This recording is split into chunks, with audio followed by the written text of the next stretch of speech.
Lévy sans interdit chaque matin du lundi au jeudi avec Elisabeth Lévy. Bonjour Elisabeth.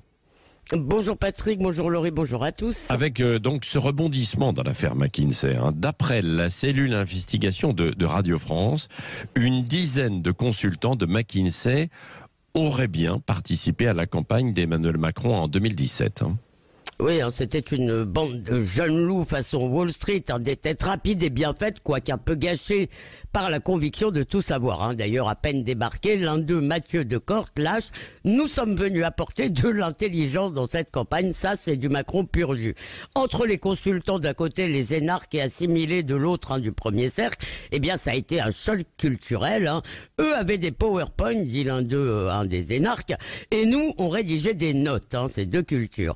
Alors, les témoignages qui sont d'ailleurs anonymes et plutôt à charge qui sont donnés par Radio France donnent de la chair à ce récit, mais les révélations en réalité elles viennent des dossiers d'instruction du parquet national financier sur deux séries de délits, l'une de séries qui concerne les comptes de campagne et l'autre sur un possible favoritisme. Et le 22 mars, il y a eu des perquisitions chez la patronne de McKinsey France et chez un ancien collaborateur du président que d'ailleurs prudemment Radio France ne nomme pas. Alors ces consultants n'ont pas été payés, donc la question des juges, c'est est-ce qu'ils faisaient vraiment du bénévolat ou était-ce sur leur temps de travail, auquel cas ils auraient dû être déclarés, ou alors ça signifierait que McKinsey a financé la campagne d'Emmanuel Macron. Alors ça pourrait aboutir à une condamnation sur les comptes de campagne, comme pour Donald Trump, mais je ne suis pas sûr qu'on aille là-dessus au scandale d'État. Oui, alors cependant, il y a évidemment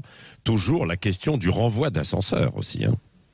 Oui, alors donc en gros, qu'est-ce que c'est l'idée? L'idée, c'est que Macron aurait donné des contrats à McKinsey pour les remercier de leur aide. Eh bien, dans la vraie vie, ça ne se passe pas vraiment comme ça, parce qu'on peut raconter la chose tout à fait autrement. Macron voit ces gens à l'œuvre pendant la campagne, il les trouve bons, performants, il devient peut-être copain avec certains, et finalement, après, c'est logique, il les fait travailler. Et dans le fond, la nomination de Mathieu Decort, que j'ai cité tout à l'heure, et qui est aujourd'hui délégué interministériel à la jeunesse depuis le 1er janvier, on peut aussi la raconter comme ça. Emmanuel Macron repère un cadre et il en fait ensuite don à la France. En réalité, il me semble que le problème n'est pas juridique ou judiciaire. McKinsey, cette affaire McKinsey, c'est plutôt un marqueur culturel. Au lieu de s'entourer de briscards qui connaissent bien les tréfonds de la France, Macron recrute des gens qui pensent comme lui, parce que finalement, un consultant McKinsey, ça représente mieux le macronisme qu'un énarque. Et d'ailleurs, on aurait dû deviner qu'ils étaient dans le coup. La Startup Nation, il n'y a pas de culture française, même si c'est pas eux, c'est beau comme du McKinsey. C'est une vision post-nationale, managériale de la politique. Alors seulement, il y a un problème tout de même, parce que peut-être que ces gens sont très forts pour l'administration des choses.